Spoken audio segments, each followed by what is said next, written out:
When applied to the study of film, the term mise-en-scene refers to everything that appears before a camera and how it's going to be placed, e.g. composition, sets, props, lighting, actors, costumes, etc. This screencast will demonstrate a few aspects of mise-en-scene, namely colour and lighting and placement of actors, using two scenes from the Hobbit Battle of Five Armies and how these aspects are used to give a visual telling of the story. In the previous instalments of the Hobbit trilogy, Bilbo Baggins journeys with a company of dwarfs led by their would-be king, Thorin Oakenshield, to reclaim their lost kingdom of Erebor, which was once stolen by the dragon. The end of the middle film and the beginning of the final film show the company driving the dragon from their home and watching it as it wreaks havoc on a nearby village. Bilbo notices that the once kind and just Thorin has turned his back on the devastation he's caused and instead focuses entirely on the treasure hoard within the mountain. Behold, the great treasure hoard of Thorin.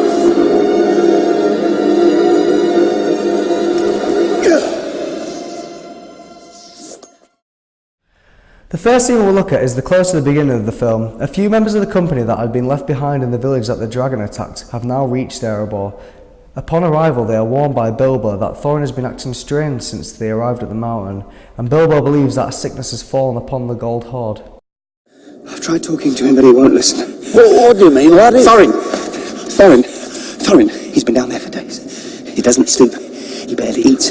He's not been himself. Not at all. Philly and Killy, Thorin's nephews, rush further into the mountain to find their uncle amongst an ocean of treasure, cooing to himself of how vast his newly inherited gold is, and upon noticing their presence, welcomes them to the kingdom. Welcome, my sister's sons, to the kingdom of Erebor. This scene is very important for establishing Thorin's self-imposed isolation, as well as foreshadowing the side effects that the gold sickness has on his mentality and actions later in the film.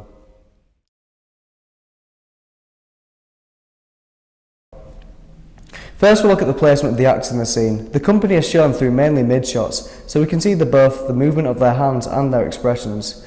Normally this type of shot would mean only half of the screen is filled by the subject, but since there are nearly always more than one character on the screen, this is not the case.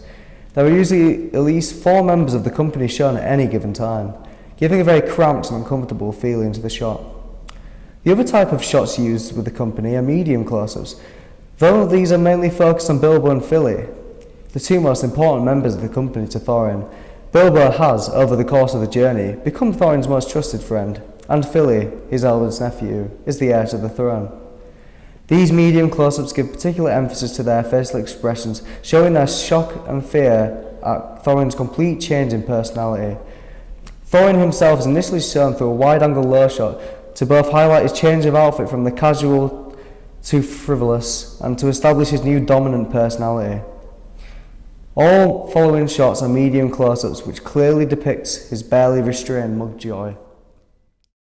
They are, however, now high-angle shots, showing that despite Thorin believing himself to be more powerful than ever, the company is seeing him at his lowest, weakest point. This is shown by the shots of the company always being low-angle.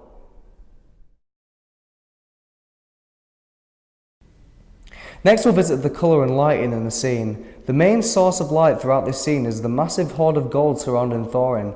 The gold hoard also has the most saturated palette in this entire scene, drawing the viewer's eyes directly to it and therefore giving a viewer a taste of what Thorin's gold sickness might entail in this scene. Despite being the closest to the gold and completely surrounded by it, Thorin is the most dimly lit character in the scene, almost completely shrouded by darkness. This choice of lighting is a clear reflection of the sickness that has taken him, and the dark thoughts that it's causing. According to Scott Kenneth's take on colour psychology, the main colours in this scene, gold and green, also bear great importance psychologically, while the positive connotations of both colours relate directly to the current scene. The negative connotations are all foreshadowing to Thorin's later actions. Gold is often associated with success and royalty, which is fitting as Thorin has completed his quest to reclaim his homeland and throne. However, it is also associated with selfishness and the lack of kindness and trust. Thorin soon comes to care for only the gold hoard and its crowning jewel, the Arkenstone, which he believes will prove him to be the rightful king thanks to his sickness. The green colour of the shadows surrounding the company are a reflection of their characters, their love for their friend and want to help him. They have the good judgment to know when something is wrong with their friend, and they are unaffected by the gold, remaining stable in the mind. The negative connotations of green are the things that will come to see in Thorin, a hypochondriac believing all his oldest friends are lying to him and out to betray him. Possessive of Bilbo, who soon becomes the only person he can trust and tries to protect him by making him wear the armour made from the strongest mineral in the Middle-earth, mithril, and materialistic, refusing to provide shelter or money for the village he had a hand in destroying by chasing the dragon towards them. Throughout this scene, Thorin's drastic character change is shown clearly to the viewer through a number of cinematic techniques.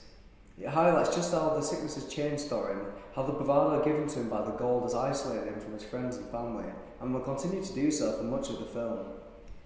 It also depicts the many good characteristics that the company possess, as well as their fear for their friend, and their wishes to do him right and help, and escape from the madness he has fallen into.